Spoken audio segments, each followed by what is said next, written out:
Good evening, everyone. Welcome to tonight's Overview and Scrutiny Committee. Remind you of the health and safety procedures, and the chamber is well ventilated. Face coverings and hand sanitizer is available if you require it. And I think everybody here is aware of the fire escapes. Moving on to the agenda. Item number 1, is there any apologies for absence? We have received 2 apologies this evening, one from Councillor Cousins and one from Councillor Garbutt-Moore. Thank you.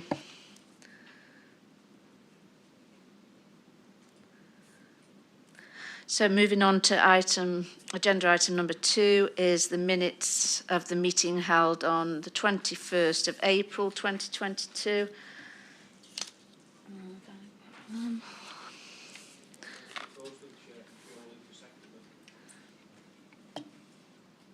Yes, thank you, Councillor Oxley. I think we were the only 2 people present there, weren't we? So, yeah, can we take that? Can we have them noted?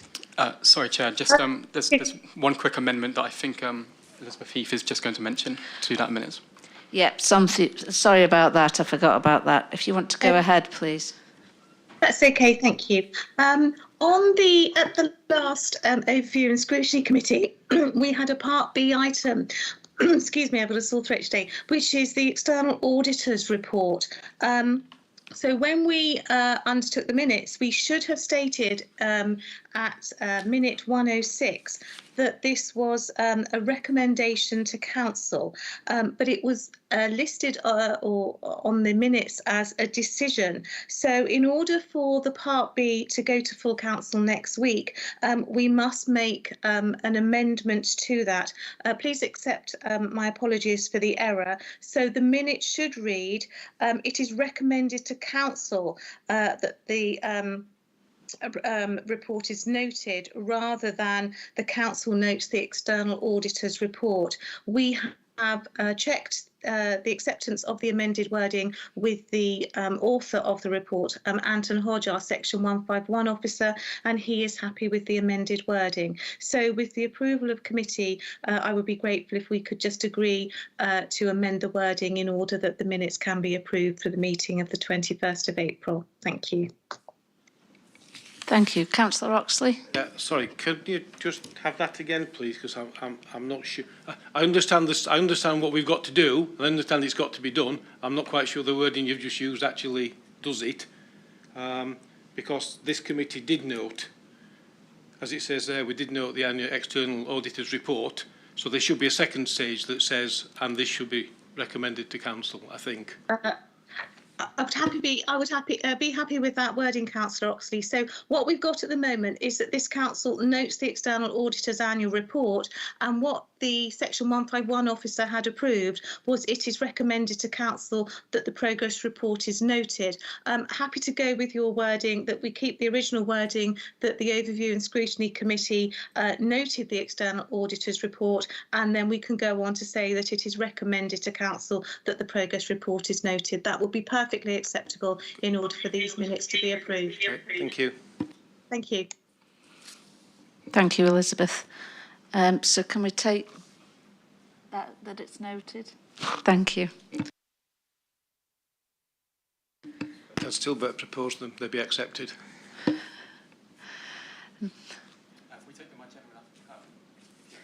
Yeah, we're happy to take that by general affirmation. Thank you.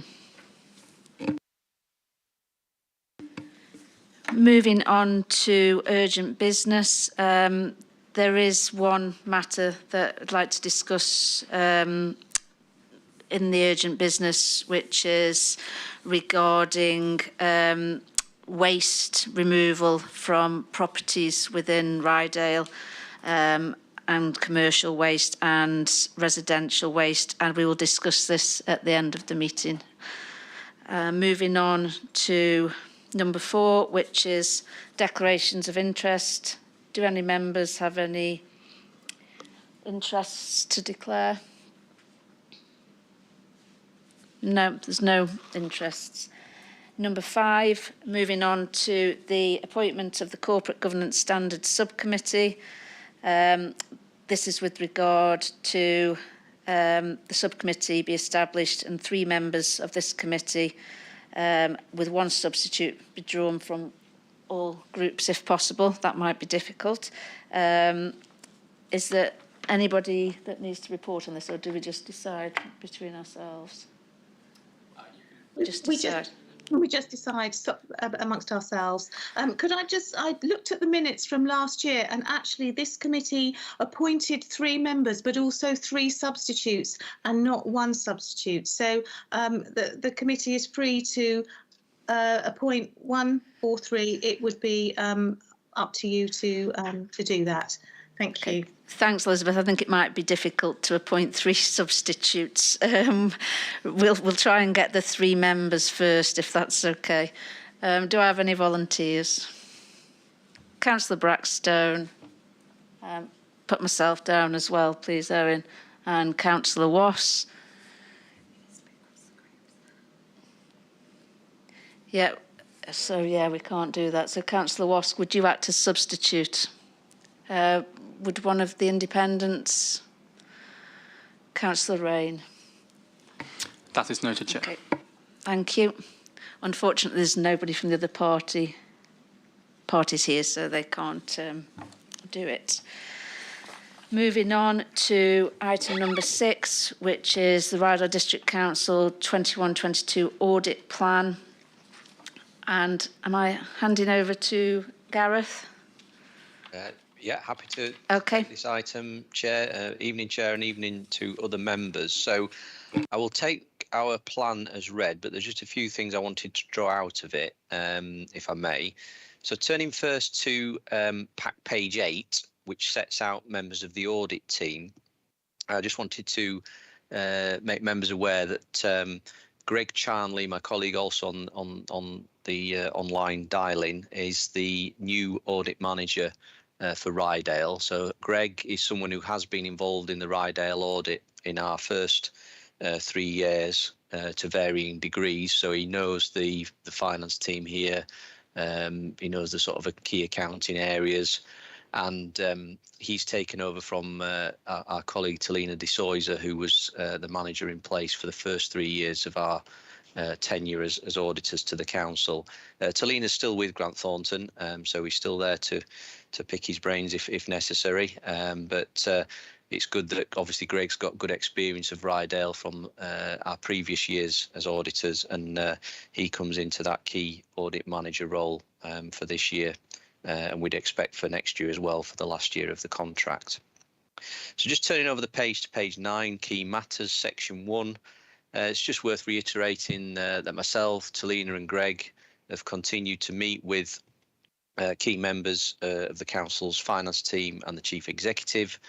So Greg and I had a meeting with Stacey and Anton about a month or so ago, and regular meetings will continue to take place throughout the year. Obviously, as we move into the end of the council as a separate statutory organisation. We've summarised, obviously, the financial position as well on that page. We have discussions with Anton and Michelle and Mandy and the finance team around the financial outturn, and indeed, the 22-23 budget year and the MTFS that will then obviously move forward into the new unitary authority. Just over the page on page 10, just few things to draw your attention to as part of our 21-22 external audit. So the significant risks on the audit are in common with previous years. So these are the areas where we pay particular audit attention and utilise a number of our audit resources at reviewing these areas. So one is around the management override of controls, which are those areas of the accounts where there's the potential, for management to manipulate the financial position through use of estimates and judgments. So that's a key risk for external auditors across all sectors, not just in local authorities. So we do quite a lot of work around estimates and judgments and testing of journals that the council will process during the year as those areas where potentially there could be a manipulation. And then the other 2 bullets are, I guess, the key areas in terms of value of your balance sheet. So that's the valuation of your land and buildings, which are several million, and again are subject to a number of key assumptions by your valuer, and little changes in those assumptions can materially alter the valuation. And similarly, the council's share of the North Yorkshire Pension Fund deficit, again, subject to a lot of assumptions, use of the work of actuaries and experts in arriving at that. So those are the sort of key areas of the audit, and obviously alongside that we audit all material areas of your accounts.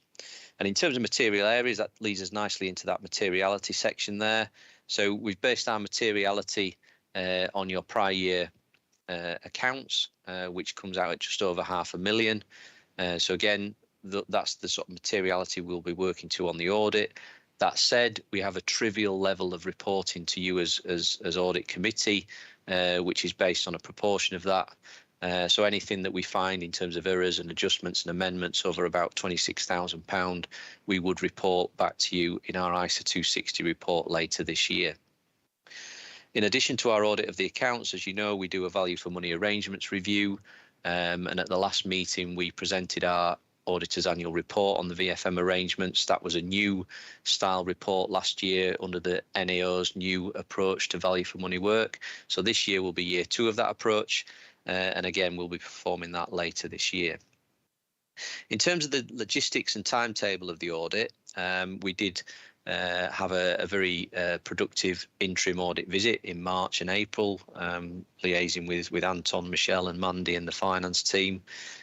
So we're in a good place following that planning work. The bulk of our audit work is expected to take place from sort of late September through to the end of November, with a view to concluding our accounts audit by the statutory deadline of 30th of November. That said, there will be elements of our audit work that we perform in the summer, in terms of sort of sample selections, getting those samples selected in key areas of the audit so that the finance team can be sort of getting that information ready for us when we sort of fully focus on the Ryedale audit from late September onwards. So the key outputs from our audit work will be our ISA 260 report that lists our audit findings on the accounts. That will take place at the November meeting when we expect to issue that report. And then our auditor's annual report on the VFM work that we perform, that's targeted for the January meeting of this committee. The audit fee is broadly in line with prior years. There is a small uplift to reflect varying sort of ongoing detailed audit work and procedures that we're required to perform. Clearly that's subject to PSAA approval, but we have discussed and agreed it with Anton as CFO. And I guess just the final point to say that we are independent of Ryedale and therefore we can give an objective opinion on your accounts and VFM arrangements. So those were sort of the key messages, Chair, but obviously myself and Greg happy to try and answer any questions you or other members may have. Thank you. Thank you, Gareth. Are there any questions? Councillor Oxley. Thanks, Chair. The two big concerns, as I sit here now in this position, are obviously the pension fund and the value of land and buildings. You know, they're scary big figures in a council of this size with the finance situation we're in. Is this something we should be more, I'll use the word, worried about with the move to the new authority than had we not been moving to a new authority? Are there complications in this that are going to put little ripples and complications into things? It's a really interesting question, that, Councillor Oxley. I think whilst they are big, scary numbers on your balance sheet, and we are under a lot of pressure from our own accountancy regulator to do an awful lot of work on your valuation of your fixed assets and your share of the pension fund deficit, I'm not sure that they're actually the areas of the council's finances, that probably keep Anton awake at night. And the reason I say that is, despite the fact that they are big numbers, sort of multiple millions of pounds that sit on your balance sheet, any sort of audit adjustment or errors that myself and Greg and our team identify, they wouldn't hit the usable reserves or the bottom line, if you like, of RDC's usable balances. Because of the way local government accounting works, any sort of reductions in values or impairments of fixed assets or increases to that pension fund deficit, they're effectively reversed back out before they hit your usable reserves and potentially impact on council tax. And there's a wider debate going on, I guess, between ourselves and our regulators to say that external auditors are spending an incredible amount of time auditing these areas, which are big numbers, there's no getting away from that, but they're not actually numbers that ultimately affect the financial position of a local authority.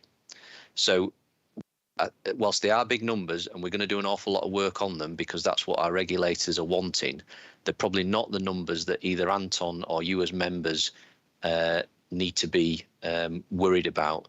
There's a separate sort of debate, Councillor Oxley, if you like, in terms of are councils funding their pension funds sufficiently, and there's an increasing proportion of council spend that's involved in terms of funding the pension fund, but the actual accounting for the pension fund I don't think is an issue that's going to affect the financial position of you as an authority, and that will stay the same when you form part of the new unitary council. I mean, the numbers there are going to be absolutely astronomical in terms of the valuation of land and buildings across North Yorkshire as a whole and the overall pension fund for North Yorkshire as a whole. And there will be an awful lot of audit scrutiny on that, whoever the auditor for the new authority is. But ultimately, the way local government accounting works, any sort of audit errors or adjustments are never going to impact on the usable reserves or the bottom line, if you like, of that authority. I appreciate it's quite a long-winded answer to that, but I don't know whether that's helpful or not, Councillor Oxley. It's reassuring. It almost begs the question, but I'm not going to really ask it. It's got to impact somewhere, but that's obviously not our concern.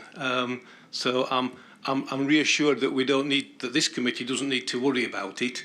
Not quite sure I understand why, but I'm reassured.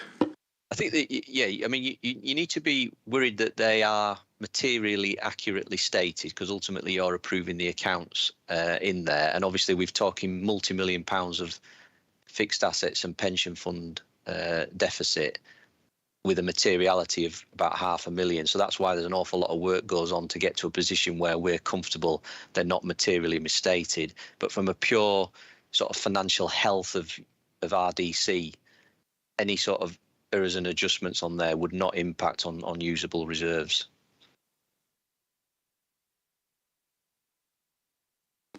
Councillor Wass. Good evening. Thanks, Gareth, for your report and your team. I'm just looking at the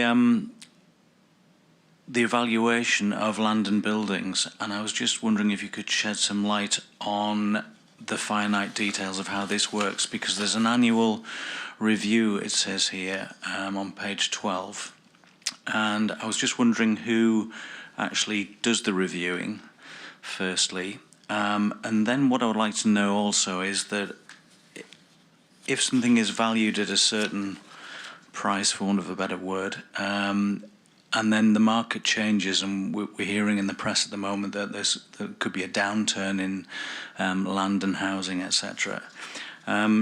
Does that have an impact on what we hold, or do we just put that to one side and stay at the same value year on year, or does it affect us? Because on page 13, on page 15, you mention that assets are sensitive and the liabilities to the assumptions, and I presume that means to the market, and I was just wondering if you could clarify that for me, please. Really good question. So the council's assets are valued, or a proportion of them are valued every year by what's known as a management expert, which is basically a qualified valuer, qualified and a member of the Royal Institute of Chartered Surveyors, or RICS for short. Your valuer is actually based at York City Council and has been for a number of years. So that valuer performs an annual review of a proportion of your land and buildings every year. and provides a report to Anton and Michelle and the finance team off the back of his work. In addition to that, for assets that he hasn't formally valued in year, both the finance team and ourselves challenge that valuer to justify why the assets that haven't been valued in year are still materially accurately valued from the last point that they were valued, if that makes sense. And the assets are subject to movement. So, I mean, without getting into too much detail, and Greg and Michelle on the call are far more closer to the detail of this than I am, but the assets, different types of assets are valued on a different basis in the public sector. So you get certain sort of specialised assets valued at something called depreciated replacement cost, and that's for sort of specialised assets where there isn't a particular market. So I know it doesn't apply to Ryedale, but you'd have things like hospitals and schools under that banner. And then you've got other assets where there is a more sort of open market for it, that you'd be valued at, you know, some sort of fair value, existing use value. And indeed, you've got some investment properties in your balance sheet as well that are more subject to in-year fluctuation. So all those assets, you know, are you know, subject to movement each year, and the valuer's got to come up with a judgment based on his knowledge and expertise. You know, he's the expert here. It's not me. It's not Anton. It's the qualified valuer. But then it's the place of the finance team and us as the external auditors to challenge those assumptions that the valuers arrived at, to make sure that they look reasonable and they are materially accurate. So I suppose in a nutshell, the valuer's the expert. You use a valuer from York City Council to do the review. They produce a valuation report. They need to justify why they've arranged at that value. And you're absolutely right. The assets are subject to fluctuations and market conditions, more so depending on the type of asset that it is. I don't know if that helps, Councillor Wass. Yeah, thank you very much. So when we go through vesting, then, does it mean that we will be giving a lump sum figure of what our assets are worth as we go into the new authority? Yes, absolutely. So you know, Ryedale and the other districts, when they're brought into the new unitary authority on 1st of April 23, those assets will be brought in as per the valuation on Ryedale's balance sheet.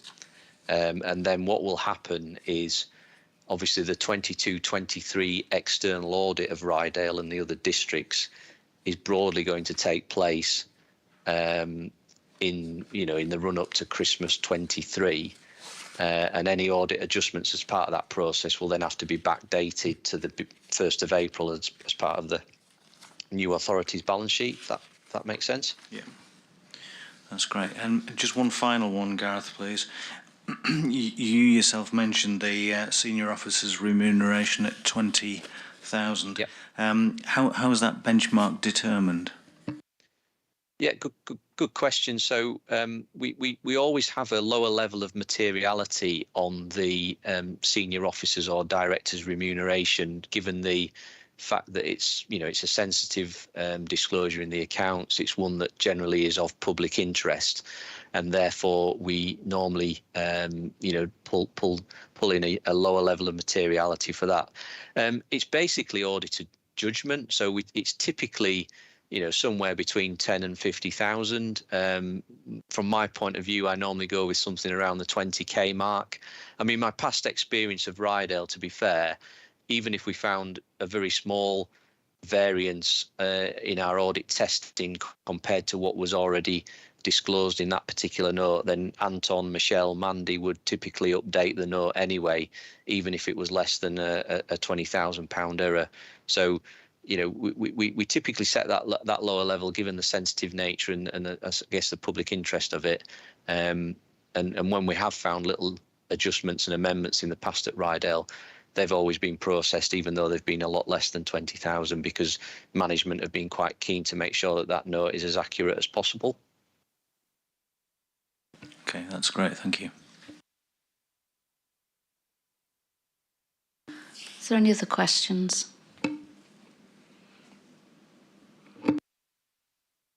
Thank you, Gareth and team, for your time and work done on the report.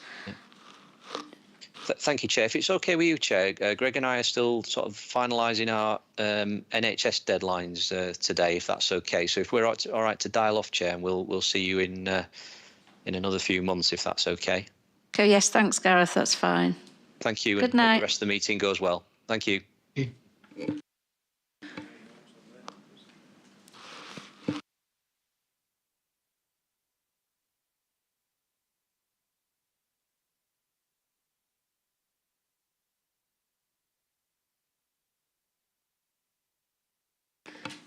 So if we can vote to have that noted, if that's okay. Do I have a general affirmation? Yep. Take that by general affirmation. Thank you, Owen. That is noted, Chair. Thank you. Moving on to agenda item number 7, which is the Internal Audit and Counter Fraud Annual Report 21 and 22. I believe, and I handing over to Connor and Jonathan. That's right. Thank you, Chair. Good evening, everybody. So as usual, reports made up of 2 parts, and it provides an overview of the work undertaken by internal audit and also the counter fraud team during 2021-22. Chair, if I may, I'll present the internal audit part of the report first, and then hand over to my colleague Jonathan Dodsworth, who will take you through the counter fraud part of the report. Happy to take questions at the end of my part of the report, if that would be useful and helpful for the committee. So the report proper begins on page 31 of your packs, and it runs through to page 52. So bear away a bit of introduction and background to the report itself. So under the public sector internal audit standards, we're required to, on an annual basis, provide you with an opinion on the effectiveness of the Council's framework of risk management, governance and control. Our opinion essentially is given as a result of the body of work that we produce during the year, any follow-up work to actions that we've agreed in prior years, and then I guess another aspect being continued assurance and ongoing assurance that we take during the year to supplement the direct audit work that we deliver.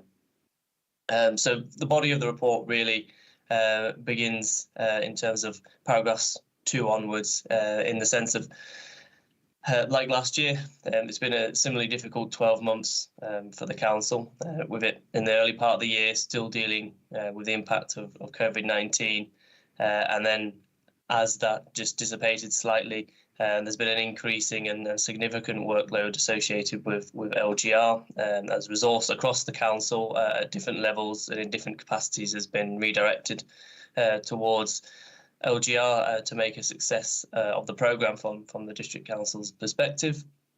So it naturally follows that internal audit work has also been difficult to complete during the year, as the council's inevitably had to prioritise the day-to-day and LGR demands, and even in spite of support from a strategic management board, completing audit work during the year has proved difficult. So timescales for delivery, as you might expect, have consequently slipped, and we do have more outstanding work at this point in the year than we'd usually expect to have, and we've also had to defer a number of audits into the 2022-23 year.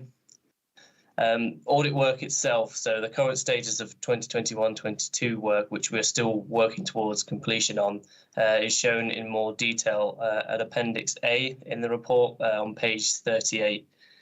So members will see from that appendix that we've finalised 8 reports, 3 substantial, 4 reasonable and 1 limited report. So we also have 1 in draft currently on records management, and that's at reasonable assurance, and 4 audits in total in progress. Since we last reported to the committee back in April, we finalised a further 3 audits, and their payroll, waste and street scene, and income collection and debt management. We've provided summaries of those audits in Appendix B to the report. So just a note on 21-22 work before I move on to discuss follow-ups and the opinion itself, is that we do expect to complete 22-23 work in the early part of Q2 this year. We have made a good level of progress in those audits that are underway, They're just a little bit out of sync for committee timescales, but we fully expect those to come to the next meeting of this committee. So, as I mentioned earlier, an important aspect, as well as the direct audit delivery that we do in the year, is follow-ups. So essentially, the work that we do to ensure that management actions that have been agreed as part of the audit process have been implemented satisfactorily during the year. So what we do is we have designated follow-up resource in the shape of one individual who keeps a good eye, a watching eye on the status of implementation of audit actions across the council. And as a result of that work, we feel that generally satisfied that a good level of progress is being made and implementing actions which are logical to implement given, I guess, the longevity of the council. So in terms of the opinion itself and in essence the important part of the report, as a result of the work that we've been able to carry out this year, we've arrived at an opinion of reasonable assurance on the council's framework of risk management, governance and control. This opinion, in the same way as it was last year, is limited in scope because of the significant reduction in audit coverage that's been possible during 2021-22. So it relies only on that work that has been completed or substantially completed, i.e. to draft stage, at the time of writing. So just to be clear, that is the same opinion, reasonable assurance opinion that's limited in scope that we gave for the 2020-21 year. I believe I made the same reference last year, but there is an important paragraph to bear in mind in paragraph 20, where we just try to set out the distinction between any sort of adverse opinion that we might well give in terms of our assurance ratings and what a limitation of scope means, because they're not the same. Really, when we give an adverse opinion, we've found enough evidence in the body of work that we've delivered to be able to support a lower assurance rating. In this case, we are giving the reasonable assurance rating, but it's been necessary to apply a scope limitation because we've been able to draw on a sufficient body of work to provide a full and a safe opinion across the framework of governance, risk management and control. Again, like last year, the opinion is also qualified given sort of the continued impact of COVID-19 on the council's operations, particularly again in the early part of the year. Like I said, the qualification isn't unique to the council, and it's featured in our sort of qualifications we've given across our member councils. Another important point to note is that there aren't any significant control issues that we felt needed to be raised to colleagues for consideration in preparing the annual governance statement. One final aspect of the report for completeness to be aware of is the QAPE, or the Quality Assurance and Improvement Programme.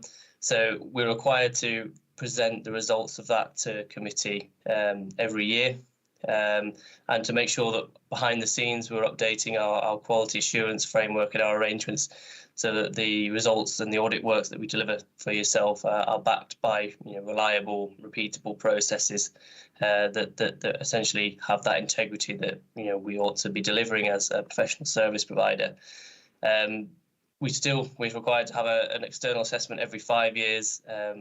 We'll be due an external assessment next year, but we haven't taken our foot off the gas in any way in terms of the improvement actions that we know we need to make. We've made several inroads on internal areas, and they're reported in the QAPE itself at Appendix D. I'm happy at this point, Chair, if that's okay, to take any questions the committee might have. Thank you. Are there any questions? Councillor Wass. Hi, Connor. Thanks for your time and your report. I do sympathise with what you said at the outset about COVID and LGR, and I understand that it has been difficult.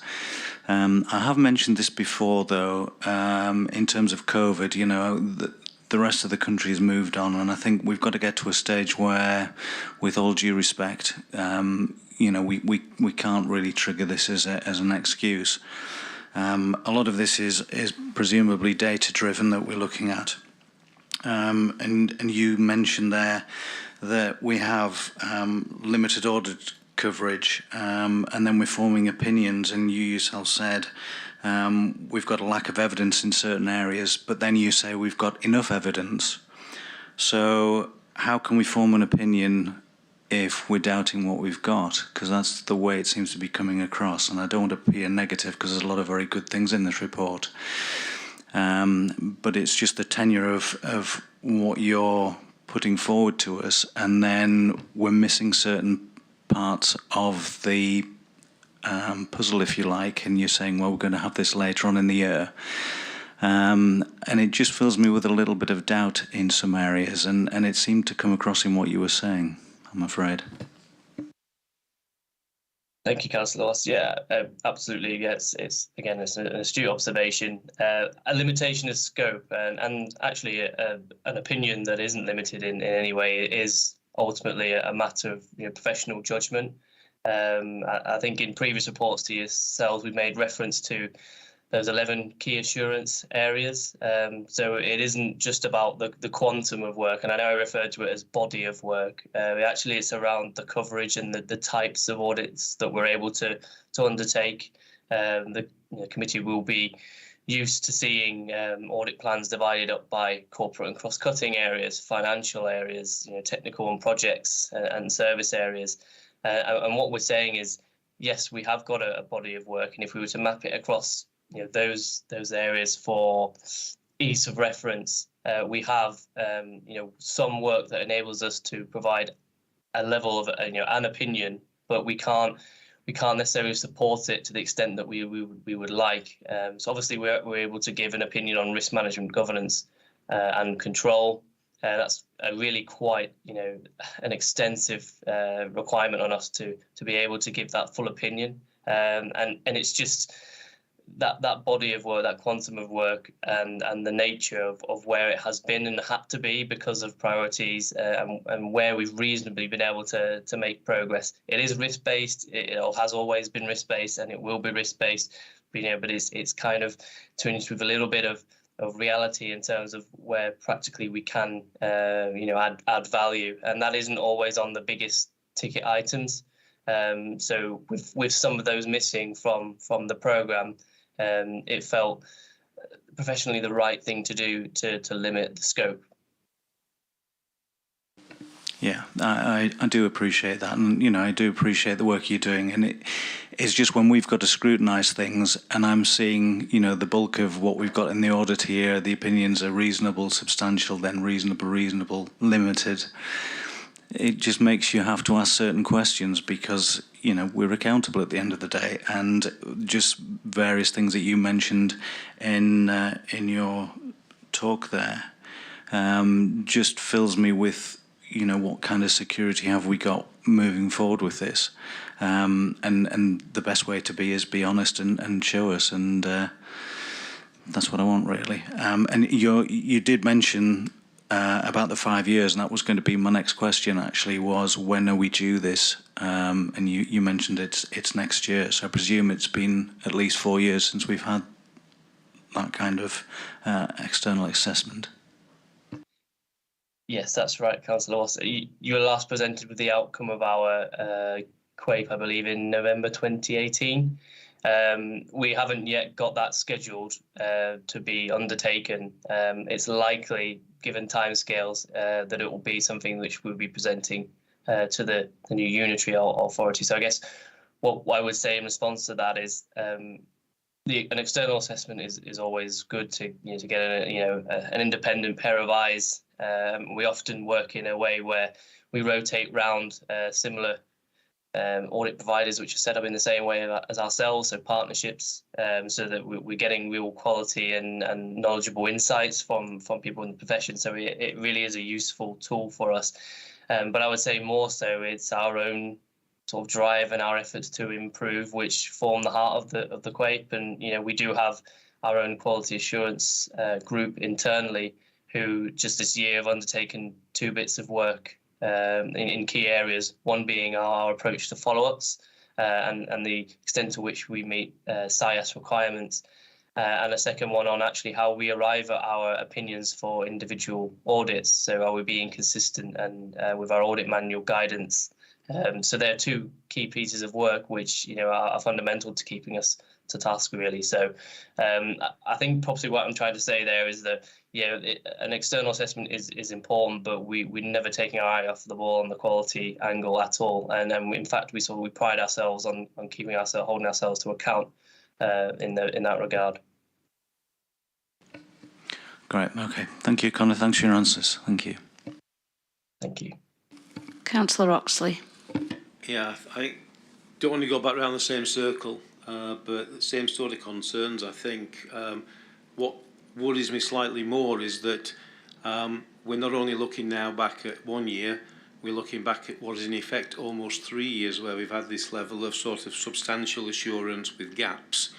And I understand all that's been going on and understand all the issues it's been caused, but you've already talked about, that was the level we were at in 2021, 21, 22 and going forward. And I also appreciate that long before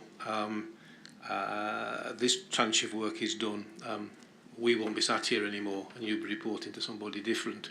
But it does, I think, do the same sort of concerns as Councillor Wass has got, really. I'd like it a little bit to Gareth's comment when we're talking about land valuation. When you've looked at something and you've got answers on something, then you ask questions about things you haven't got answers on. And I think that's where I am with this now, really, is I can see what you've looked at and what we've got assurance on, but there are bits now we haven't got assurance on, and it just slightly perturbs me. But it's an observation more than a question, because I think you've already answered the point. It does worry me on behalf of this committee and the role we've got to do.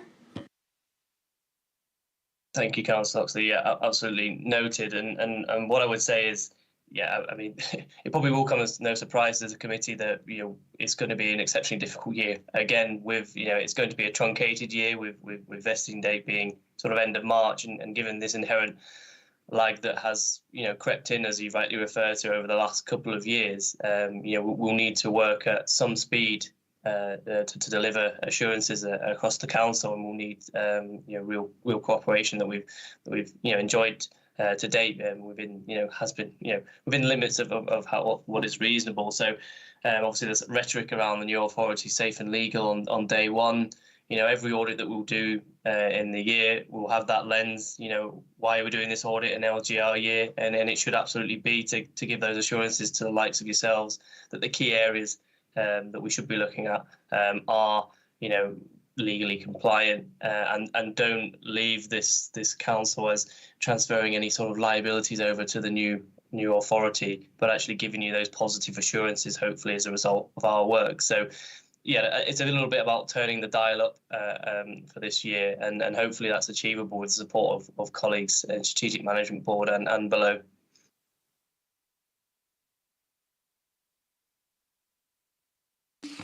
Thank you, Conor. Is there any further questions? No, thank you. I'd just say that I've got the same concerns, and I think everybody on the committee has as well. But there's no point saying anything else about it at the moment. I think it's all been said. So we'll move on to Jonathan and the counter-fraud report. Thank you very much, Chair, and good evening, councillors. The counter-fraud report starts on page 53 of your packs, and I'll just pick out some highlights. We detected £26,000 of fraud in the last financial year, and we achieved £30,000 in savings. £20,000 of those relate to COVID-19 grant payments. We've included some analysis of where the savings come from, and also performance over the last 6 years for comparison. I'd like to highlight the COVID-19 grant fraud work that we've been undertaking. It's been a big part of our work for the last 2 years.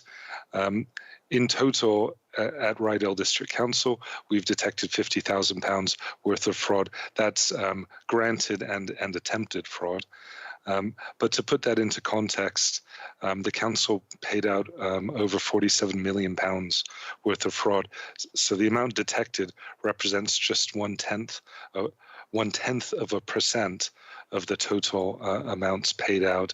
And I think that's testament to the hard work of council officers who put in a robust system when the grant schemes were first were announced by government. I'd also like to talk about some of the awareness raising work that we've done, both internally and with the public. Cybercrime is a growing issue, and in particular, we've noted a trend of an increase in mandate fraud this year, where cyber criminals attack supplier payment processes within councils, and there's been some large level losses amongst local authorities in the last 12 months. We worked with and provided training to the finance team to help sort of detect and prevent this fraud from occurring. We also raised awareness of money laundering and bribery as part of International Anti-Corruption Day, and we've encouraged members of the public as well as staff to report fraud during International Fraud Awareness Week, and by including information with council tax billing that went to all residents. That's all I'd like to highlight from the report, but I'm happy to take any questions that you might have.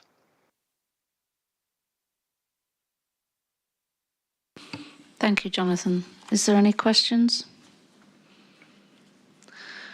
I have some questions, Jonathan.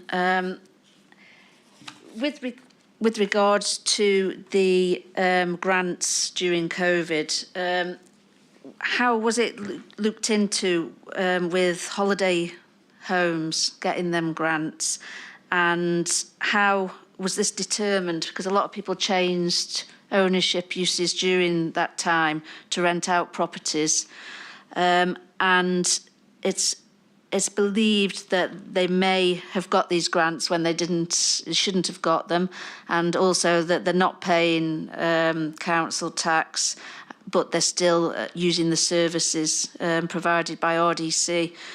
Was that looked into at all, and what sort of procedures could you do to try and look at that? That's a very perceptive question, Chair. Landlords who own properties, i.e. holiday lets, were entitled to grant payments. However, landlords could not change from paying council tax to receiving business rates and qualify for this scheme. So any payments that were made to landlords, owners of holiday lets, these holiday lets existed prior to the end of March 2020. So unless they were very prescient about the type of grants that were going to be paid, it's highly unlikely that they will have got grants that they weren't entitled to. So, one of the first checks that on applications received would be were they operating as a holiday let prior to the grants being announced. So I'd be very surprised if there was a large amount of fraud in that area.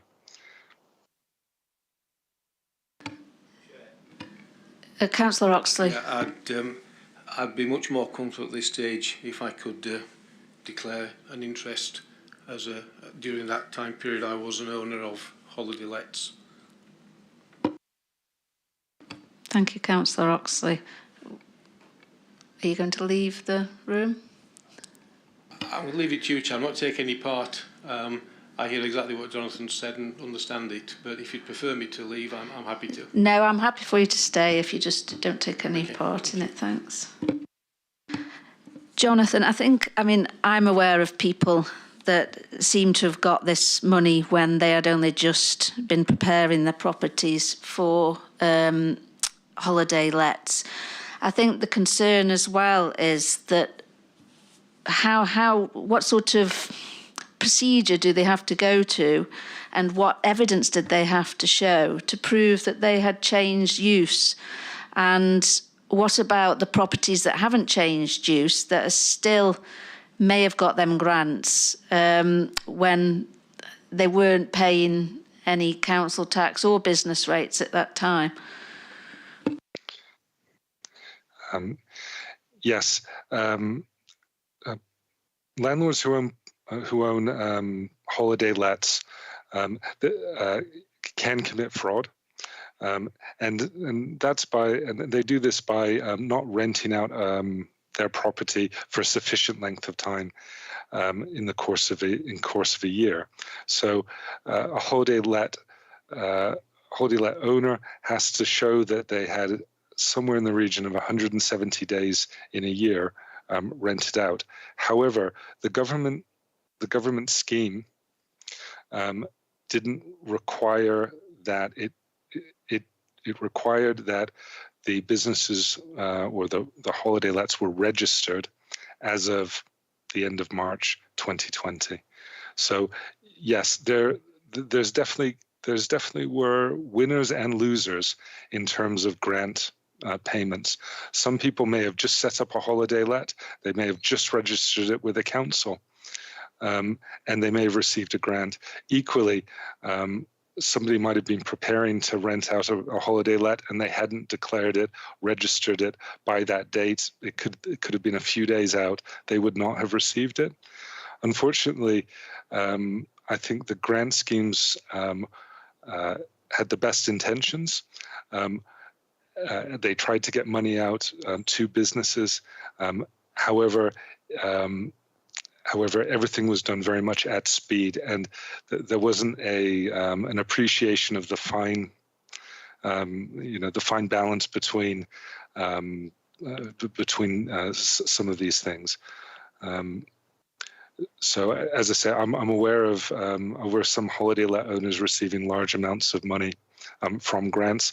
Under the government scheme, they qualified for those grants. Thank you, Jonathan. Just going back to it, I'm not sure I'm asking the question in the right way. But so to go off that subject with the holiday lets getting the grants, would it be classed as fraud if it was a Airbnb, but they were still they weren't paying council tax, but still using the waste disposal facilities of RDC? It varies from council to council, but a holiday let should make a separate arrangement with the council to collect what is effectively business or commercial waste. So they should not be receiving services that would normally be paid through by council tax. Thank you, Jonathan. Is there any further questions? Councillor Rain. Thank you. Following on really from Chair just asking about the holiday lets, Airbnbs, whatever they happen to be, that are not paying their way in some respects, but are using RDC's services, as in collecting the waste and so on. This has been brought to my attention fairly recently. I think with a lot of us, I can't speak for everyone, but I was appalled to hear that this was happening, and I just wonder what is the latest situation in this to make sure that all these people that do own holiday lets or that are abusing the council system, what's the latest in this as far as stopping them using the council free and instead of paying their way? Thank you, Councillor. My advice to yourself and any member of the public who suspects that council services are being abused is to report it. We take these reports seriously. We don't only look at what's happened in the last few weeks. We will go back over years and look to ensure that the right level of payments, whether it's council tax or business rates or waste, commercial waste payments, we do our best to ensure that they are made. So the best thing to do is report it to our team, and we will address it. Councillor Rain.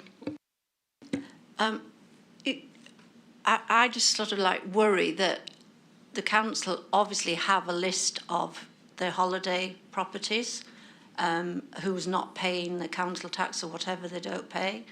So surely there's a way of the council being able to know if their waste is getting collected and it shouldn't be because they haven't paid for commercial waste. The council should know, and waste services should know, and to be honest, they may well know. Sometimes from the outside, it can be hard to tell if a holiday let is paying for waste that is collected at the same time as council tax waste. However, you know, if anyone has concerns, then they should report them.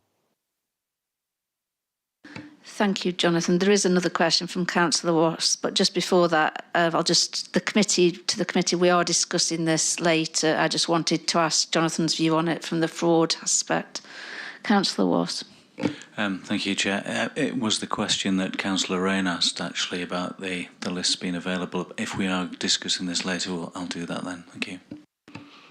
Thank you. Thank you, Jonathan. I didn't want to put you on the spot there, but we did need just the answers from your point of view regarding it. Is there any other questions? Councillor Watts.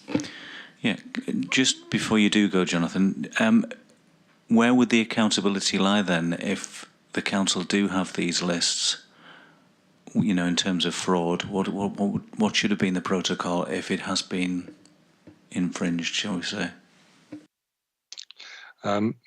If a member of the public has misled the council into collection of waste, then they will have committed an offence.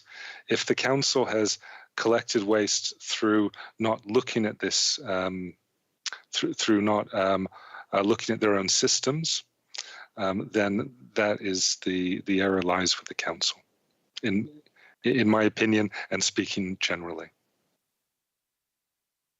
Thank you. Thank you, Jonathan. If there are no other questions, I would recommend that A, the committee note the results of the internal audit and counter-fraud work undertaken in 21-22. B, note the opinion of the head of internal audit regarding the overall framework of governance, risk management and control operating within the council. C, note that no significant control weaknesses have been identified by internal audit during the year, which are relevant to the preparation of the annual governance statement. And D, note the outcome of the quality assurance and improvement programme and the confirmation that the internal audit service conforms with the public sector internal audit standards. Is there anybody against this, or can we take it by general affirmation? Have it noted, please. That is noted.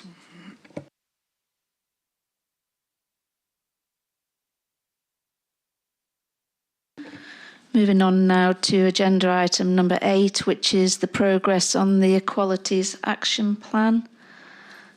And Richard, thank you.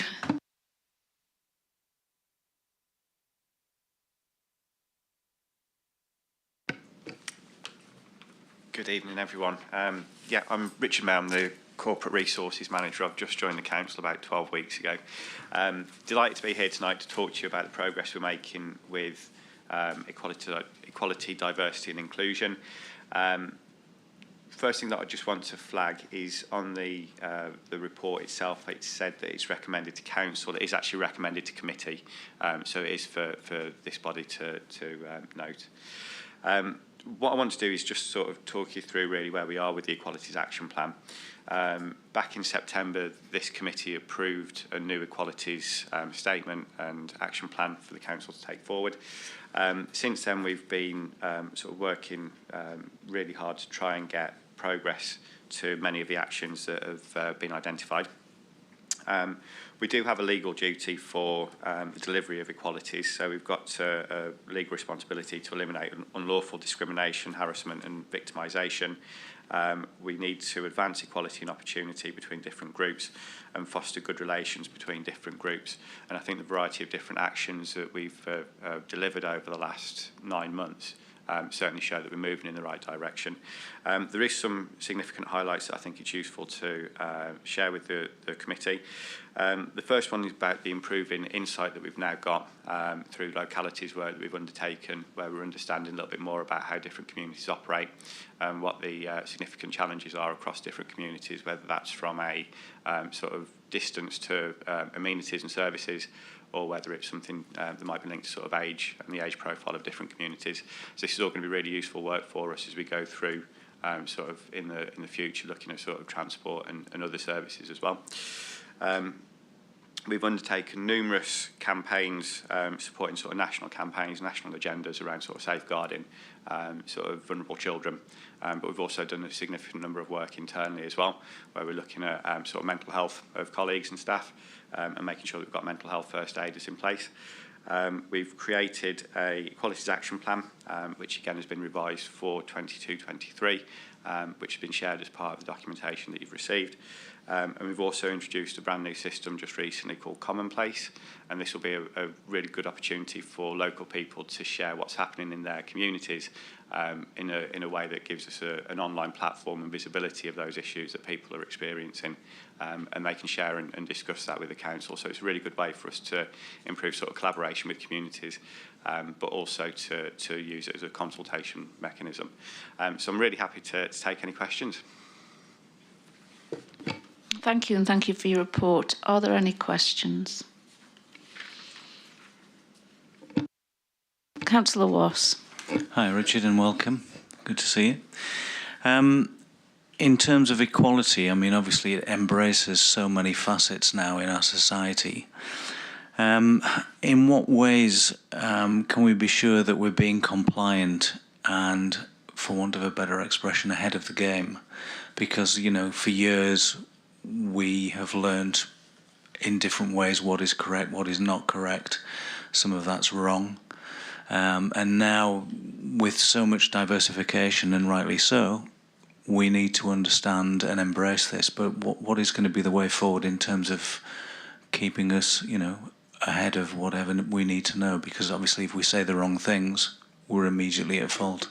I don't mean that in a negative way, but. No, thank you, Councillor Wass. It's a really good question. We've got a significant training package that's in place for colleagues. You're exactly right, it's a very changeable field, particularly when we're looking at sort of gender and gender equality. It's sort of seen much more on a spectrum rather than sort of a fixed sort of binary as it used to be.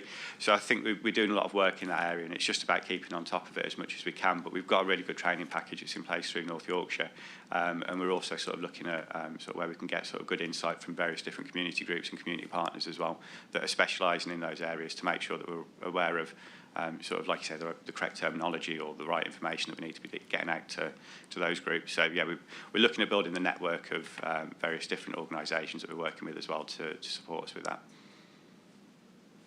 So would you see there be a need to sort of upgrade every so often, and then, you know, new rationale goes out to staff? How will it work? Yes, so the equalities training that we have is rolled out every couple of years, so it's reviewed every couple of years. If there's any sort of new we've got sort of the 9 protected characteristics, but if that was to be increased to, you know, sort of look at, I don't know, it might be subculture, for example, which is sort of an area that's getting a lot of discussion at the moment. It could be that we put a training package together around subculture. So there's various opportunities for us to be developing that. But yeah, the equalities training that colleagues have is reviewed on a sort of periodic basis, sort of every 2 years, I think it is, to make sure that they're up to date.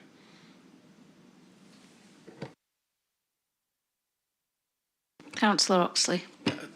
Observation, then a question, if I can. I'm staggered at what we're managing to achieve. Given all we've gone through, and given the pressure I know staff are under with COVID and LGR and all the rest of it, I think to be doing all this stuff as well is a phenomenal achievement somewhere. you must have had some impact in 12 weeks, or you've really inherited something that was already going well. So that's my observation. To be honest with you, I'd assume that when everything else anything like this would just be in the that'll wait box. I'm not saying it should have done, quite the reverse, but I am, highly delighted to see the work that's been done. Question is, I obviously have a number of parish and town councils and various meeting groups in my ward, and I do sometimes find that I'm not sure that they are as connected to this as maybe this makes them sound. I'm not quite sure how to explain. To say negativity is putting it too strong, but I do sometimes get a sense that there's something else for us to get involved in, something else we've got to worry about. And I wave that as a flag rather than as, can you please tell me what you're going to do about it? I think it might just be my villagers, it might just be my ward. But I am conscious of the fact that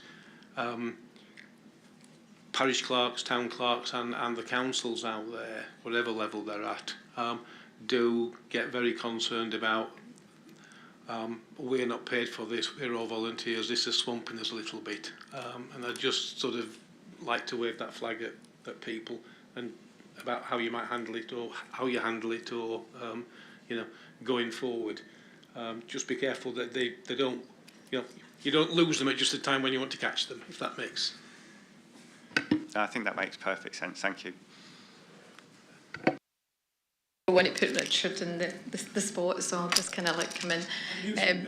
Yeah. So you're quite right. I think that one of the things is to ensure that this becomes embedded in what we do. So Richard's been doing a lot of the work in the council plans and actually in the service plans. So what we're trying to do is embed it in everything that we do, Councillor Oxley. You're quite right, when we're looking at this as well with LGR, we're trying to align it with the work that's going to be happening in LGR so we can continue some of this work on. I've got to say a lot of the work that we do around Community Connect partnership takes in a lot of the stuff that you're talking about. So we've got actually 4 subgroups around Community Connect. So Community Connect was created through COVID to do that engagement and bring different services together. So we'll get police, fire and rescue, town council clerks, NHS, citizens advice, DWP, so they all sit in a partnership. But some of the stuff we've been looking at is around the inequalities elements of that, and how do we address some of the inequalities around increased poverty and personal debt, mental health issues, around volunteering and sustainability. And we actually just had a development day yesterday, wasn't it? Where Paddy Chandler from Stronger Communities led, along with Carers Resource and First Steps and various different, the National Park were there, all around about their volunteering, their sustainability of volunteering, value in volunteering and ensuring that we sustain that, and actually it's something that we celebrate but also appreciate within our communities. Now, Richard mentioned something about commonplace. So again, commonplace is a different way of a digital way where people can come and give their views. So if we can send you the link on so you can see it, but it's another way of us engaging with our communities around so people can come on and give their views about some of the stuff, maybe changes in policy or active travel and different things like that. And we've also got the place standards. So what we're doing is we're feeding all of that in to the new LGR review, so we don't lose any of it. So, but I take your point that it is very hard, but it's about how do we, in the new authority, but also now, really engage with the communities in a meaningful way that they don't feel as if we're coming out and asking them the same things, but it's actually more embedded in what we do. Okay.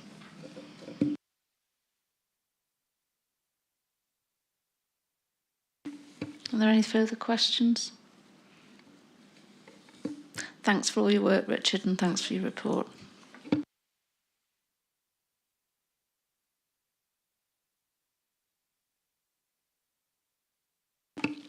It is recommended that the committee Note the progress report, including a refresh of the Equalities Action Plan for 2022 to 23. We can take that by general affirmation, Owen. Thank you. That is noted, Chair.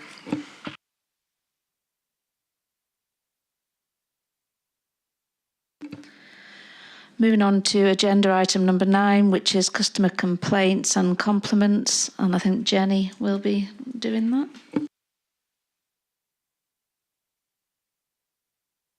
Yes, thank you. Good evening, Chair. Good evening, everybody.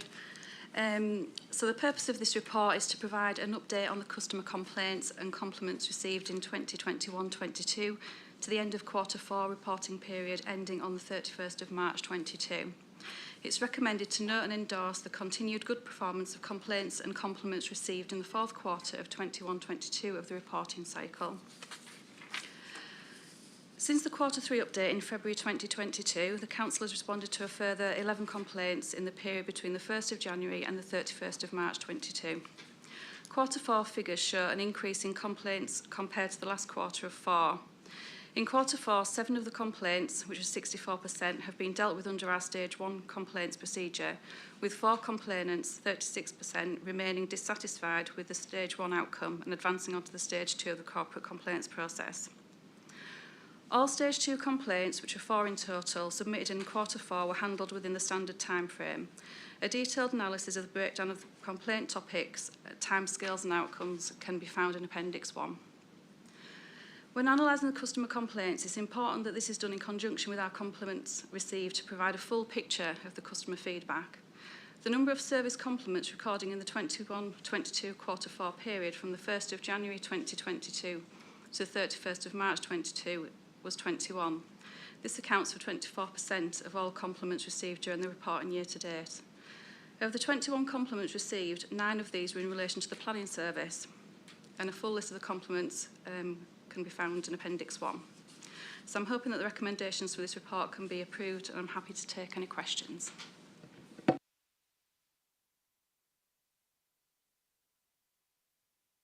Thank you, Jenny. Are there any questions? Councillor Wass. It's not an observation, it's a question. Thank you for your report. I'm just trying to think ahead in the last sort of tenure of the council as it's coming up in these 10 months. And without wishing to play devil's advocate, I can see there being a lot of pressure in all quarters, if you like, with delivering service and acknowledging what's going on. And I can only see the complaints rising and getting significantly worse, and that's no disrespect to the council or the staff. It's just, I can just envisage that's the way it's going to be during this transition process. But my question is, how ready and how well are the staff going to be trained to cope with this, if you like? Yes, thanks, Councillor Wass. We've had extensive sort of training from the Ombudsman. So we had some training sort of when this new policy first came out, and we've got some further training in July sort of coming up. So we've got a couple more training sessions for staff. So hopefully we'll be as prepared as we can be. I don't want to put you on the spot. Would you say that my kind of feeling, is it getting anxious and, or no? I don't think any more than normal. Okay, right. Councillor Oxley. It's usually me that's the angel of doom, Clive. Again, it's good to have this sort of level of feedback. How do we recognise compliments like this when they come in and good performance and things? Is it just a sort of somebody puts it on a report, or is there a mechanism for it working through the system that somebody's doing a great job or somebody's getting amazing feedback or whatever? Yeah, thank you for that, Councillor Oxley. It's a really good question. What we do is we have a feedback system sort of in place. So we have got, obviously on the reports and everything, you can see that we do report on compliments. So we actively ask staff to present the compliments to our team, and we obviously sort of really sort of engage and thank people for the compliments that we're receiving. It's really good feedback for learning and development.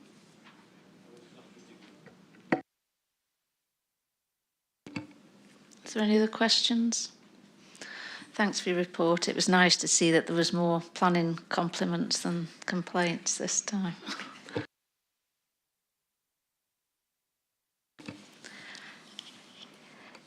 It is recommended that we note and endorse the continued good performance of complaints and compliments received in the fourth quarter of 21-22 of the reporting cycle. Can I take that by general affirmation? Yep. Could I have that noted, please? That is noted. Sorry, Chair, as well, just to say that on that report, it said that it was a Part B on the report, but it was meant to be a Part A, so that has been verified by the Council. Thank you.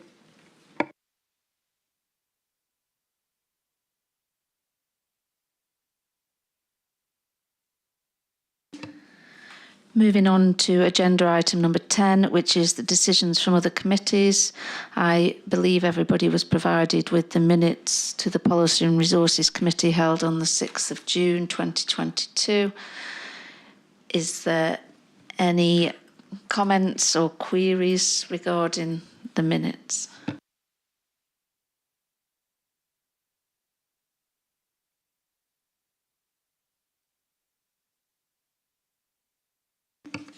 No, so do we note that that's... thank you.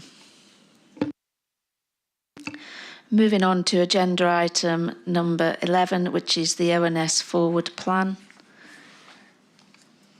Owen, is that yourself that goes through that? Elizabeth, sorry, Elizabeth, thank you. I forget that that's there sometimes. No, that's no problem. I would just like the committee to note the items which are due to come up on the 1st of September. The Everyone Active Annual Report, Health and Safety Annual Report. We have the Local Government and Social Care Ombudsman with the annual review, customer complaints and review of the work plan.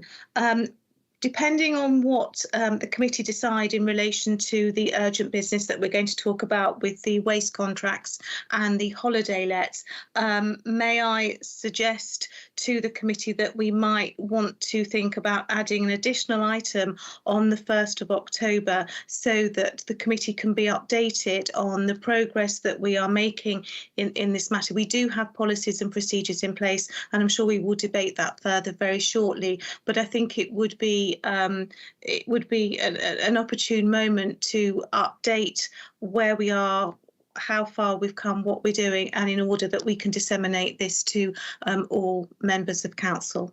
So if we could just note those dates, Chair, that would be perfect. Thank you. Sorry, Elizabeth, did you mean the 1st of September or the 1st of October?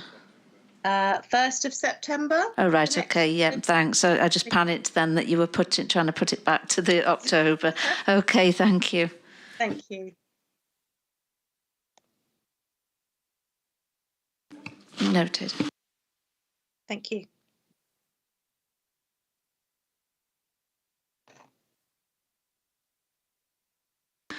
Moving on to agenda item number 12, which is urgent business, which at the start of the meeting I did state that I would like to discuss the issues that have come to light regarding waste removal and holiday cottages in the area. I think, Margaret, is it yourself that, or, yeah, okay, thank you.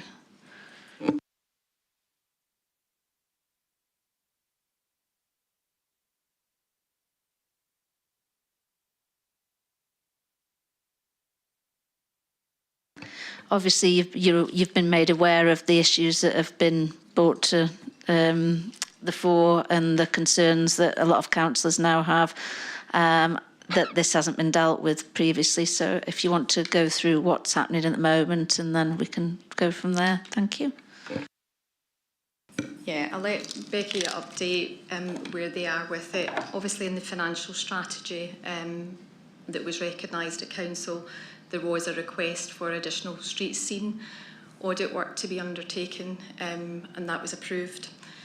that was in recognition that there was a significant change of people from residential properties had changed to Airbnbs and bed and breakfasts. So there was also... Could I just stop you a moment? Could you just put the microphone a bit closer because I can't hear very well. Is that better? Yeah. Right, okay. So that was recognised that that work would need to be aligned. There was a lot of businesses that had also closed within that time as well. So what we're doing is reconfiguring the lists so that work can be undertaken. I'll let Becky just kind of give an update of where she is with it and what's kind of going to be the next steps, if that's okay. Thank you. Good evening, everyone. Just to give you a bit of context in terms of the current procedure for properties that change from being a domestic property to a business, which is effectively what's happened during the COVID period, where a significant number of properties have changed their status in terms of rates, the business rates, and from domestic. We do have an ongoing procedure where a property changes. We get notified through our revenues colleagues, and then a letter is sent out to the business owner to inform them that the waste responsibility is changed, and they have a choice to either take a contract with the council, which is what we try to encourage them to do, and if they don't contact the council to take up a contract, then we would remove the equipment. That is a procedure that we have. And then every year what we do is we would write out to all the holdylets where we do not have a contract to remind them of this responsibility and to encourage them to take a contract with us. And then that procedure would follow again, where if they didn't contact us, we would remove the equipment. So we will be running that exercise very shortly. We're planning to send the letters out over the next few days. We manage the capacity that this generates in terms of customers contacting the council to sort out the contract or to remove the equipment. And the report that will come to this committee in September will outline all the information to give you the baseline data and the position that we've been in and where we will be by then. Thank you, Becky. Are there any questions? Councillor Watt. Thanks very much for your time and informing us on this. If I had a property and it's kind of based on hearsay, so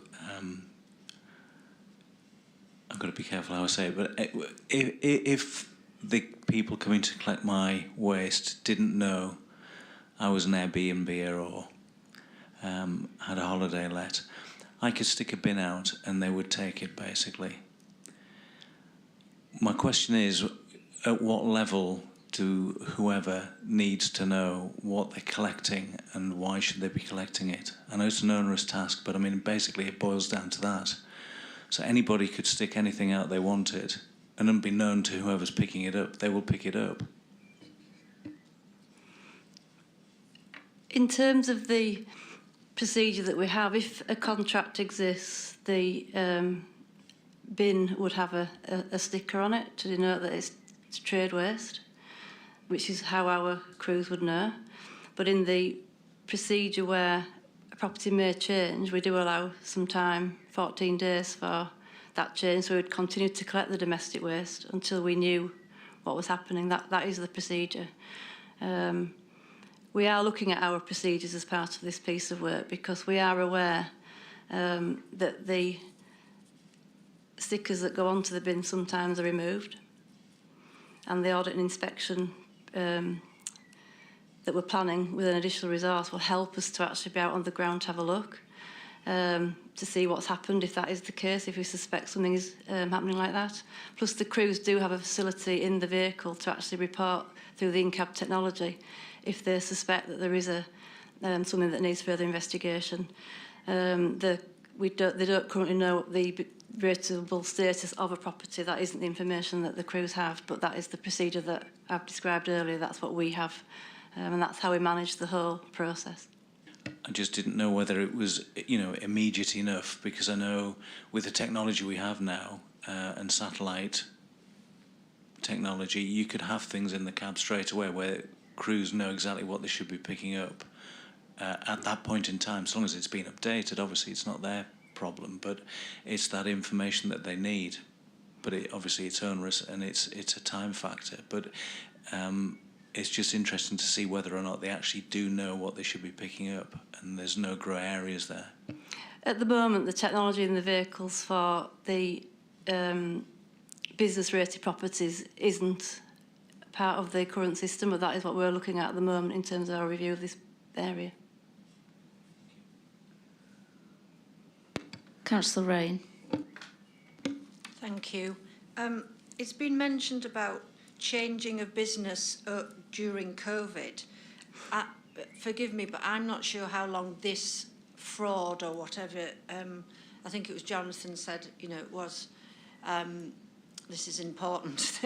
And the fact that, I don't know, if people have just suddenly changed in COVID, that's fine, right? We need to deal with it. But surely this has been going on a long time. I think it's prior to COVID, if people have been abusing the system. And there are obviously, you've discussed the, if anyone takes out the Ryedale District Council business, waste collection, but there are, businesses are, they can take out any, there might be somebody from York comes and collect. So how do you know that they are, say, they're paying for waste being collected from somebody else if it's not Ryedale? So if as far as Ryedale is concerned, if they're not down as in, collecting, how do you know the difference with if somebody's really paying for, whether it's Ryedale, whether it's, all the different companies that do collect the business waste? How do you know that? In terms of Ryedale's responsibility, we need to make sure that we are providing a service that is being paid for. If the property does not have a commercial waste contract with Ryedale, as long as we're not servicing that property, the responsibility for that waste disposal lies with the owner of the property. It's just that at the moment, Ryedale's collecting everybody, these Airbnbs and holiday lets, aren't they, that are not paying the way. We don't actually know that yet. That is if, as Jonathan said, if it's reported to us, we can make sure that it's correct.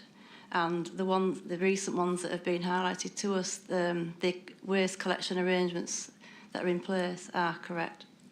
But I'm really sorry, as I said earlier, but I realise that we're talking now, is surely Ryedale have every single Airbnb, every single holiday let, whoever, are not paying for. Surely they have that, so they can check that the waste isn't being collected.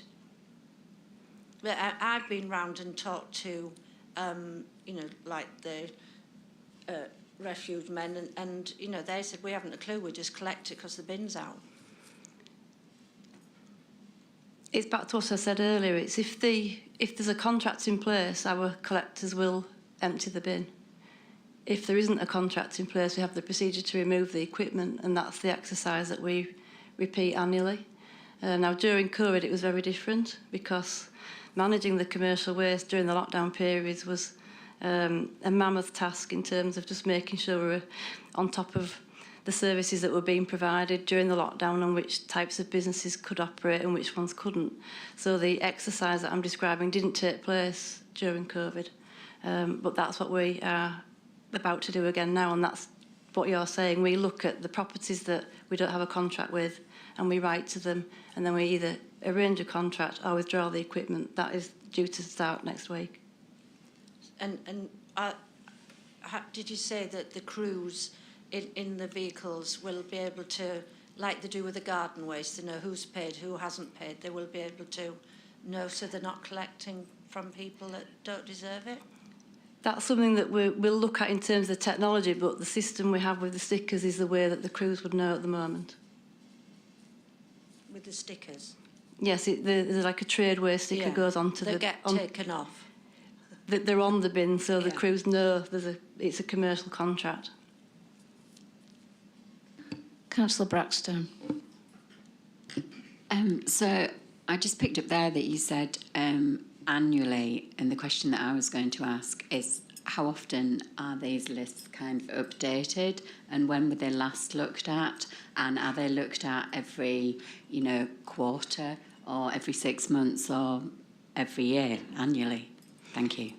Well, there's two things there. The first thing is that as soon as a change is made, the information is passed back. So if a change was made today, in year, we would write to the property owner and inform them of the change in the waste responsibility. That happens at the time of the change during the year. But at the end of the year, we know all the properties that haven't got a contract with the council, that are currently business rated. We write to them again. So that's how we manage that. That's the service. But surely a lot of people quite innocently have decided to change their property into an Airbnb and not thought of this. It quite innocently, is there information on our website or anything like that to say, oh, thinking of changing your property into an Airbnb, perhaps you must do this and register this? Is that kind of transparent and there as information for residents? The information that's out there at the moment, and a flyer did actually go out with the council tax this year around raising awareness of the commercial waste service, and it does actually say that if you run a business or have a holiday let, then you need to arrange the collection of your waste, so that the information is out there. Again, as part of this exercise, we are looking at the website to make sure it's really clear. But we have had information already out there to all our residents explaining the commercial waste service, and if you have a holiday let, then if you've read it, you would see that you needed a commercial waste contract. But if you've got a holiday let and you're getting mail delivered to it, it's quite easy for that mail to kind of just disappear, isn't it? And not for that person, the relevant person, to pick it up and respond to it in the correct fashion. Yeah, absolutely. So if the owner doesn't receive the letter, like you said, if they're not actually living at the property, which often they're not,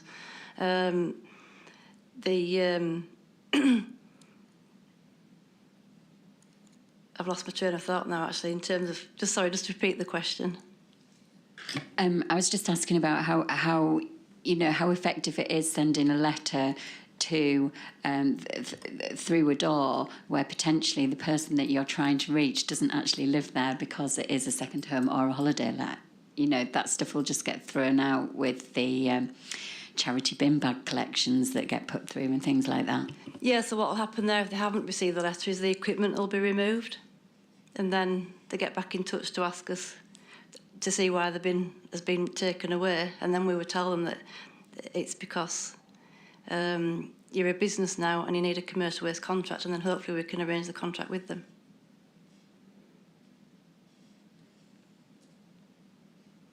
Does that make sense? It does.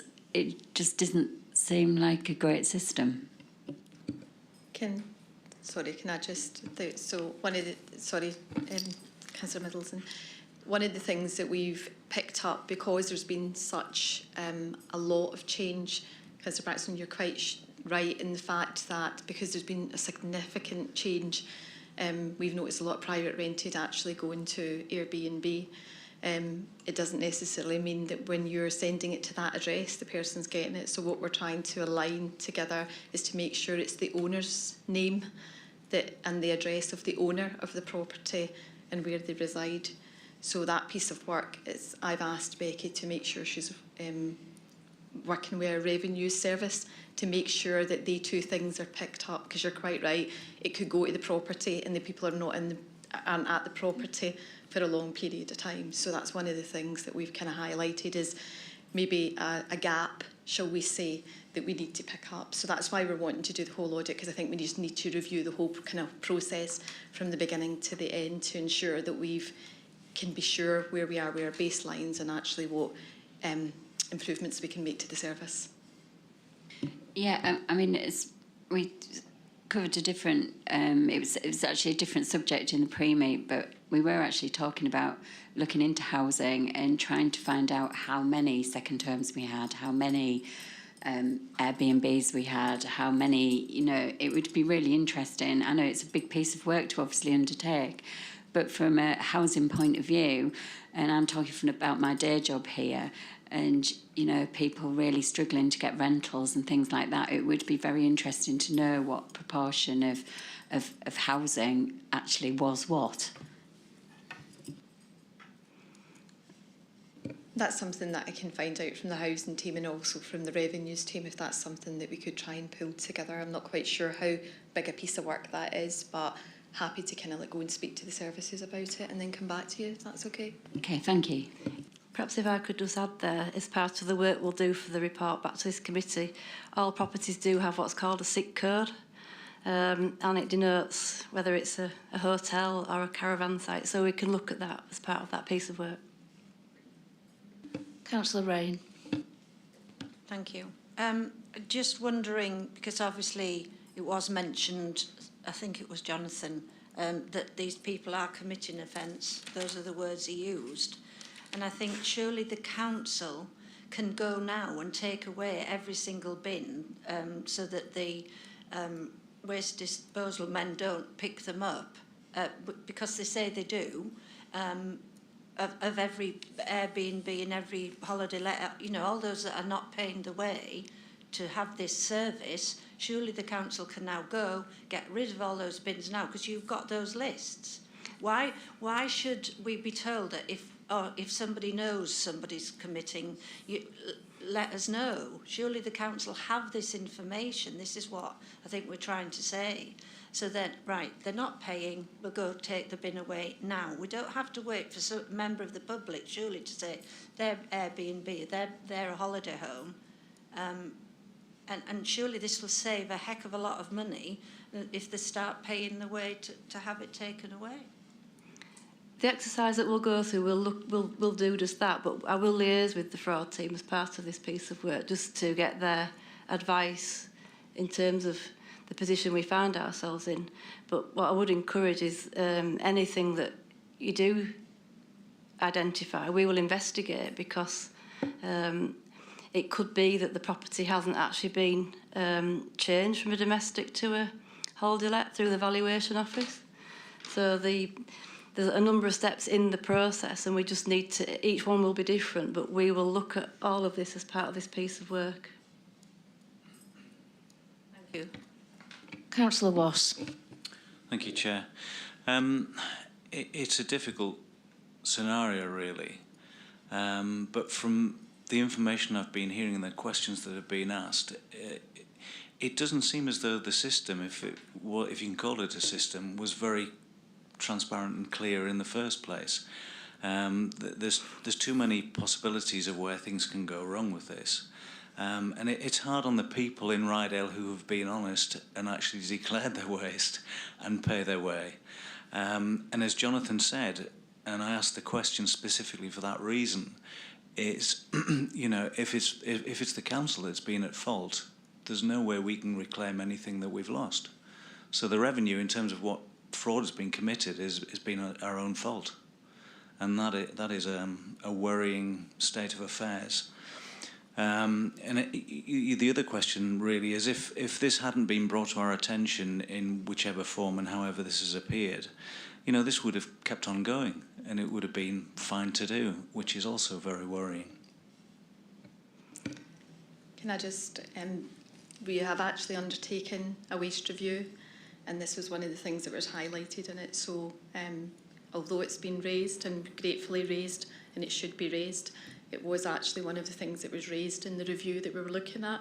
So that's why we asked in the financial strategy for that money to come to be able to do that, because we recognised that the process wasn't quite the way that it should be, and there needed to be improvement in that. COVID has slightly exacerbated some of that, you're quite right, but I've got to reassure you that this was actually part of some of the stuff that we did look at, so it was being looked at. So, but I take your point completely. Okay. Yeah, it is difficult, and when we're scrutinising, and as Councillor Oxley said, reiterated what I was saying. When we see the audits and it's reasonable, and that questions need to be asked, and it's this sort of state of affairs that really we don't want to be getting into. It should be proactive and thought of rather than an event happening, and then we've got a knee-jerk reaction to it. I've got a question, but it's probably a naive question. But if you decide to run an Airbnb, but you're only doing it for, is there a certain amount of time of the year that you have to let it out? Like Jonathan said, I think it's 100 and so many days. How is that proved? And as soon as somebody says they're going to run an Airbnb, do they have to go through the planning department? Is there cross-referral within the system? Do they just stop paying council tax? I don't understand how the transfer happens. I'm afraid I don't know the answer to that question. Can I unofficially shed some light onto your question for you? The tourist industry estimate is that 70% of Airbnbs in this country nobody knows exist. I think that was what I was trying to get at.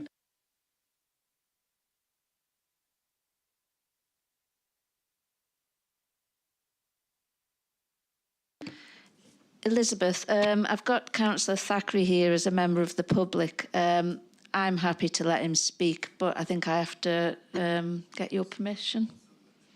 Yes, I'm happy for Councillor Thackeray to speak, but if the committee can just be mindful of identifying individual houses or people in relation to any information that you have gleaned so far on, identifying properties in the area, please. Thank you. Thank you, Elizabeth. Yes, I've been assured by Councillor Thackeray that no names or identification will be made. Thank you. Councillor Thackeray. Thank you for just allowing me just to chip in a little bit. Again, not mentioning names, but a particular property that came to my attention some years ago, actually. I've been following its progress from being one type of building to being another type of building to being the building that it is today. And I think we have to go to the planners and the head of planning to find this out for absolute certain. But I think I'm right in saying that if somebody wishes to rent out a room in their house as an Airbnb, I think that is a legitimate business. It's only a part, obviously, of what that property generates in terms of waste. But I think, in fact, the waste element from the Airbnb business side of it is actually trade waste. That's my understanding. The rest of it is domestic waste. But that's the fine detail. I think if somebody rents out their entire property as an Airbnb, which is essentially just an advertising platform, it's renting it out as a holiday cottage to all intents and purposes, I believe it requires a change of use planning permission. So if we think that disposing of trade waste is a hornet's nest, I think examining the number of properties in Ryedale that are rented out for humongous sums of money, some of them, as whole properties, is another can of worms. Everything makes this council, all the subjects you've discussed this evening are taking money out of the council's pocket, taking money out of the remaining council taxpayers of Ryedale, because clearly, if you want to, I don't know what the fees are. I ought to do maybe, but I don't know in planning terms what a change of use from a domestic property to a rental property is. I do not know. What we do know, and again, this isn't the fault of this council. It is purely the way this perverse system works. Is that if Mr. Wass, for example, takes a little cottage and decides to convert it to a holiday let, be Airbnb or whatever you want to call it, immediately this council, which boasts tourism being such an important economic driver, this council immediately stops receiving council tax. Mr. Wass would then go on to the business rates list. And Mr. Wass would, unless his rateable value of his holiday cottage were over £12,000, virtually none of them are, there'd be no business tax paid, business rates paid either. So if we're adding to that, providing a free waste service, well, yeah, I dispute the claim that the tourism industry is of great economic benefit to Ryedale.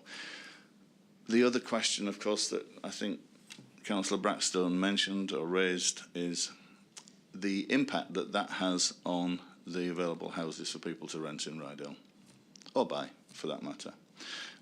Someone mentioned 140 days.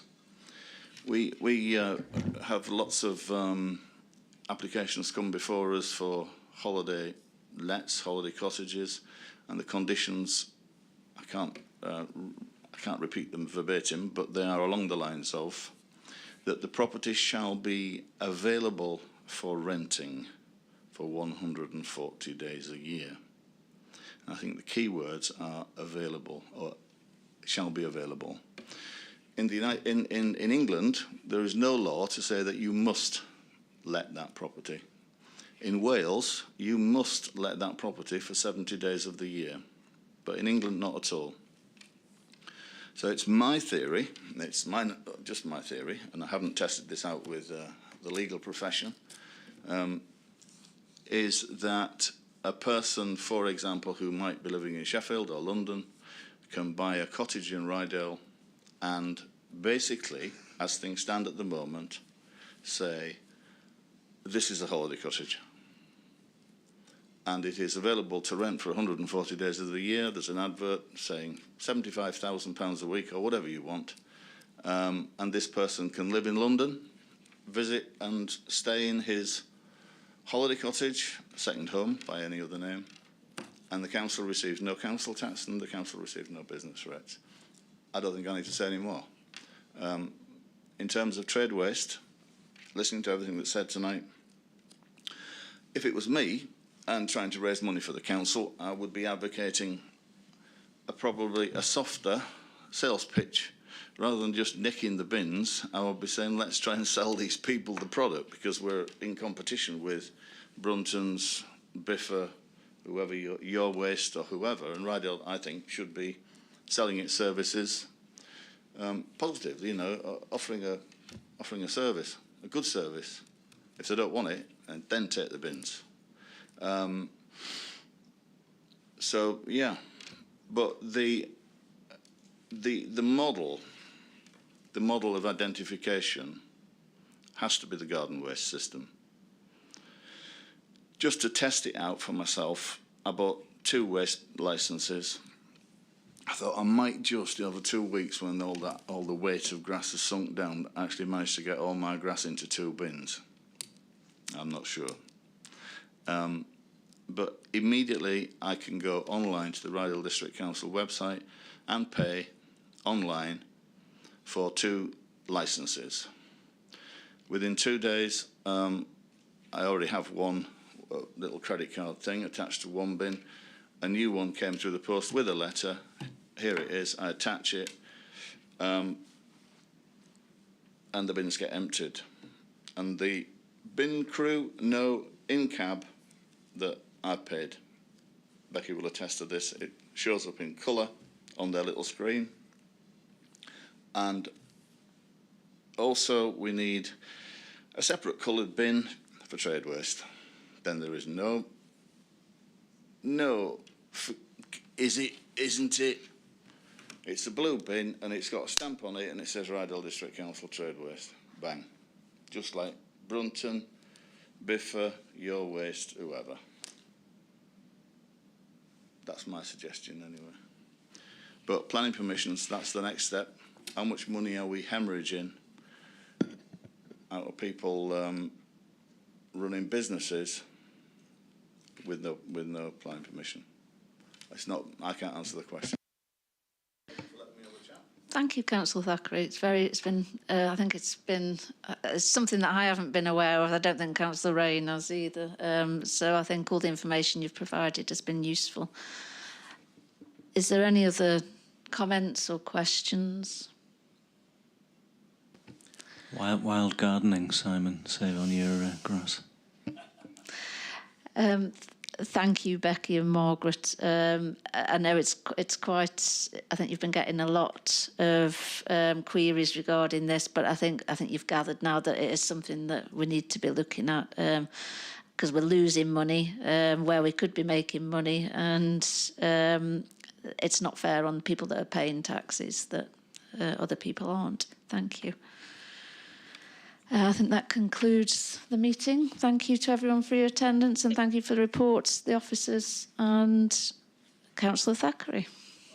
Excuse me, Chair, I'm sorry just to interrupt you. Can we just confirm whether we're going to bring this issue back on the 1st of September for an update as to where the team have got and what they've put in place?